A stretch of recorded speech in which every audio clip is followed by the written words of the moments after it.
Fever's, well, good God.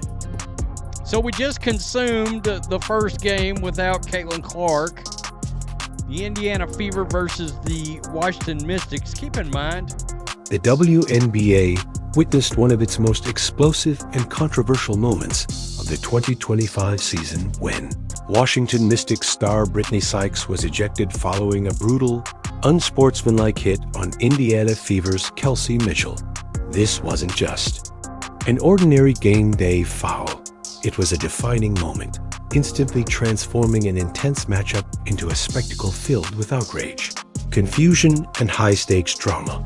The incident occurred late in the third quarter, at a time when emotions were already running high. Mitchell, known for her speed and composure, was driving into the lane when Sykes cut across with a high-speed, aggressive challenge. The play ended with Sykes' elbow slamming into Mitchell's chest and shoulder area. A loud, jarring impact. That left Mitchell on the floor, the crowd in stunned silence, and both benches frozen in disbelief. And in large part, Sophie Cunningham had a monster game. I believe she was, I went and looked this morning, 21-8-8 in that game.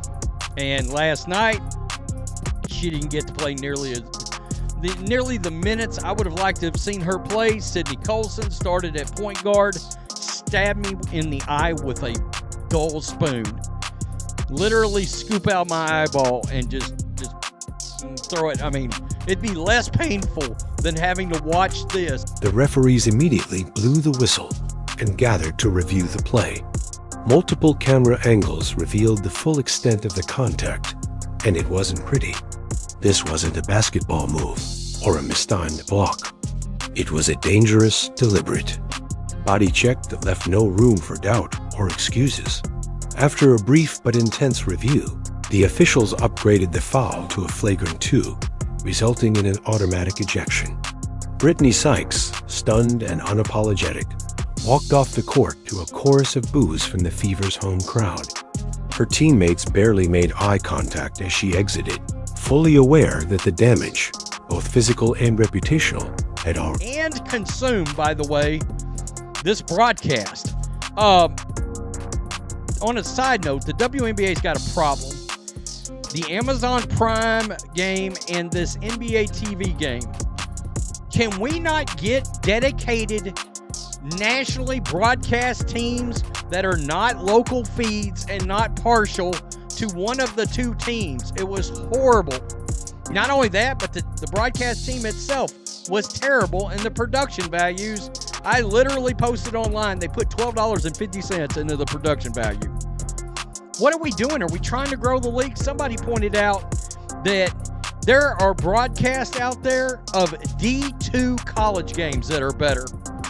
I was like, you're not wrong. If they want to grow the league, they've got to put on a better production than what I got last night. What followed was nothing short of chaos. Players from both teams exchanged tense stares as the energy in the arena shifted from electric to volatile. Fans who had come to witness basketball excellence suddenly found themselves watching something far darker unfold. Video clips of the hit were immediately uploaded and circulated online, with slow-motion footage capturing the brutal impact in vivid detail. This wasn't just a lapse in judgment.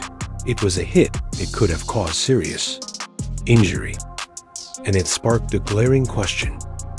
Where is the line between playing hard and playing dirty? Last night, how about this? Kelsey Mitchell not being able to buy a call. Let me just turn that down. Look at that. She gets destroyed trying to drive to the basket. Right. Let's do it again. Right here. She's driving in. Boom. She gets destroyed. No call. No call. I mean, what is with this league?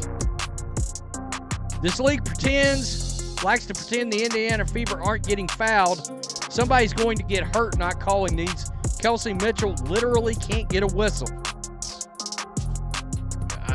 And I got to tell you, the reaction to this loss last night 83-77. I had this, folks, as a win.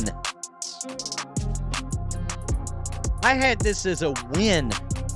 If they play like this while Caitlin Clark's out, they might beat the Connecticut Sun, who I think they play twice. I guess they might beat the Chicago Sky, who's horrible. Caitlin Clark, the Fever's headline-making rookie and the WNBA's breakout star, was just a few feet away from the collision. Her reaction quickly went viral, not because she retaliated or shouted, but because her body language said it all. She stood frozen, hands on her hips, head slowly shaking. She looked down at her fallen teammate, then over at the officials, and finally toward the Mystics bench. It was the look of someone who understood that something had fundamentally shifted, that a foul had crossed the line into something far more sinister. The camera zoomed in on her face, capturing a mix of confusion, frustration, and disbelief. In that one moment, millions saw the weight of it all etched across her expression. And it wouldn't be long before she found her voice. But guys, I mean, this should have been a victory. Kelsey Mitchell, by the way, is back to the dribble, dribble, dribble, dribble. Keep the ball when it comes into me. Don't pass it to anybody else. Dribble, dribble, dribble, shoot, miss. Lost possession. And she was Angel Reese-like last night. 32 minutes, 4 of 16 from the field. 14 points. Sophie Cunningham only got to play 20 minutes. She scored 2 points and had 1 assist and 3 rebounds. Lexi had 9. Natasha Howard, who you would like to see, her up in the 20s on points with Caitlin Clark out. She had 11. She only played 17 minutes. Aaliyah Boston, she was real efficient, 4 or 5. I mean, that's what you want from a power forward. Looking right at you, Angel. 4 or 5, 80% from the field, 10 points, 7 rebounds. I mean, this offense looked awful. Kelsey Mitchell, a veteran leader for the Indiana Fever and one of the WNBA's most consistent scorers, responded to the brutal hit not with outrage or retaliation, but with quiet strength. She didn't roll on the floor or cry out for help. Instead, she took a few moments to collect herself, then slowly stood up on her own. No drama, no theatrics, just grit. As team staff rushed over to assess her condition, she brushed them off and walked to the bench. Under her own power dot, it was a powerful reminder of why Mitchell is so deeply respected in the locker room. She leads by example, not volume. During the timeout, while the crowd still buzzed from the ejection, cameras captured her speaking in low tones to her teammates. One moment she was checking her shoulder and wincing. The next, she was calmly reassuring the younger players beside her. She wasn't just toughing it out, she was refocusing the team. The message was clear, even if unspoken. Let's win this game. That kind of mental toughness is rare, especially in such an emotionally charged moment. Behind the scenes, however, the emotions were anything but calm. In the locker room after the game, Fever players were furious, not only at the violent hit, but at what they perceived as a complete lack of remorse from the Mystics. Nobody checked on Kelsey. Nobody apologized, one staff member reportedly told insiders. That tells you everything. To the Fever, it wasn't just an excessive foul. It felt personal, and it pointed to a larger issue. A culture that, in their eyes, too often lets dangerous play go unchecked. Mitchell, as always, remained composed in her post-game comments. She downplayed the severity of the incident and stuck to her trademark, professionalism. But the underlying anger was unmistakable in her tone, her posture, her clipped words. A boundary had been crossed. This wasn't just about one foul. It was about respect. It was about safety. And it was about the unspoken rule that, no matter the jersey, players are supposed to protect each other from unnecessary harm. That trust had been broken tonight, and the Fever weren't going to forget it. When Caitlin Clark finally stepped in front of the media, the room fell silent. Everyone knew she was going to speak. No one knew exactly what she would say. And when she did, it sent a jolt through the sports world. We all play hard. We all want to win. But there's a line, and tonight, it was crossed. The room went still. The rookie phenom, who had brought unprecedented attention to the league, wasn't mincing words. She didn't name Brittany Sykes directly, but the message was unmistakable. Her voice was steady, her tone controlled, not angry, not dramatic, but firm and resolute. "This can't keep happening," Clark continued. "We've seen too many dangerous plays this season. It's time we start protecting our players better." Her eyes scanned the room of reporters. She wasn't asking for sympathy. She was demanding accountability. In that moment, Caitlin Clark, just a few months into her professional career, sounded less like a rookie and more like a seasoned veteran who had seen enough and had decided it was time to speak truth to power. Sydney Colson, my God, is terrible running point guard on this team. Terrible.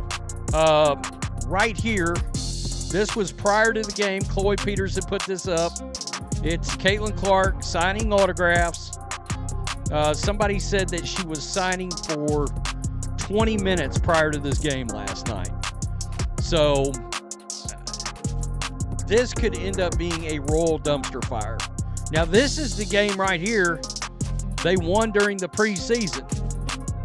Sophie Cunningham played 34 minutes in that game, had 21 points, was a plus 16 in that game. By the way, Sydney Colson started at point in that game too. Played 15 minutes. She was terrible. She was a minus 15. So that Sydney Colson experience, I've got to tell you right off the bat, I am not feeling it. Within minutes, clips of Caitlin Clark's post-game comments were trending across every major platform. Fans riposted her words. Former players applauded her. Analysts called it a necessary wake-up call. And critics, who had previously dismissed Clark as overhyped or too soft, were suddenly forced to reckon with the courage she showed when it mattered most. She wasn't just a scorer. She wasn't just a ratings magnet. In that moment, she became a voice for change, and that made her even more dangerous to the status quo. Clark's statement wasn't about rivalry or revenge. It was about principle. And when the face of your league says enough is enough, the league better listen, because if it doesn't, it risks losing not only its brightest stars, but the trust of the fans who show up to support them. As Clark herself hinted, the WNBA isn't just trying to grow. It's trying to mature. And maturity means accountability, especially when someone crosses the line. Less than 24 hours after the game, the WNBA issued a carefully worded statement confirming that Brittany Sykes' hit was under formal review. The league called it unnecessary and excessive contact with potential to cause injury, and said that additional disciplinary measures were being considered.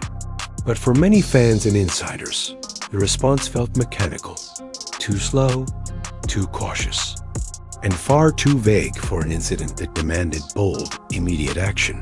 The statement didn't mention a suspension. It didn't outline a timeline. It didn't convey urgency. And that was exactly the problem. While Sykes had already been ejected during the game, many believed it wasn't enough. This wasn't just a technical foul. It was a blatant violation of sportsmanship and player safety. Fans flooded the WNBA social media with calls for a suspension. Analysts on ESPN and FS1 criticized the league's hesitancy, calling it weak and damaging to its credibility. League Commissioner Kathy Engelbert later addressed reporters, acknowledging that the hit was concerning and that the league was reviewing. its disciplinary protocols. But her lack of a strong, definitive stance drew sharp criticism. "You don't protect your players with investigations," one analyst said. "You protect them with immediate action." Clark's and Mitchell's reactions made it clear players are no longer willing to let incidents like this slide. And fans? They're paying attention like never before. This isn't the old WNBA anymore. The stakes are higher. The spotlight is hotter. And when your biggest stars are under threat, the only acceptable response is swift, visible protection. Anything less feels like complicity. The league's decision in the coming days won't just affect Brittany Sykes. It will shape the culture of the WNBA for years to come. This wasn't just a foul. It wasn't just an ejection. It was a mirror held up to the league, forcing everyone to ask, ***, who are we? What do we stand for? And where do we go from here? ***, Brittany Sykes' hit on Kelsey Mitchell cracked more than just the rhythm of a game. It cracked the illusion that the WNBA can grow without growing pains. It exposed the fragile balance between passion and recklessness, between grit and violence, and between hype and genuine integrity. Caitlin Clark and Kelsey Mitchell, through vastly different responses, showed us two sides of the same coin: fire and restraint, courage and control. Now, the league faces a pivotal choice. Will it double down on accountability and protect the players defining this new era? Or will it allow old habits to continue under the excuse of competitive spirit? The fans are watching. The media is watching. But most importantly, the players are watching. This is the new era of the WNBA 1 with millions of new fans. Billion-dollar TV deals on the horizon and growing global visibility. The pressure to get it right has never been greater. The league cannot afford to send mixed messages. It must act, and act decisively. Because in the end, this isn't just about one dirty hit. It's about whether the WNBA can live up to its promise of being a league for the future. And that future begins now.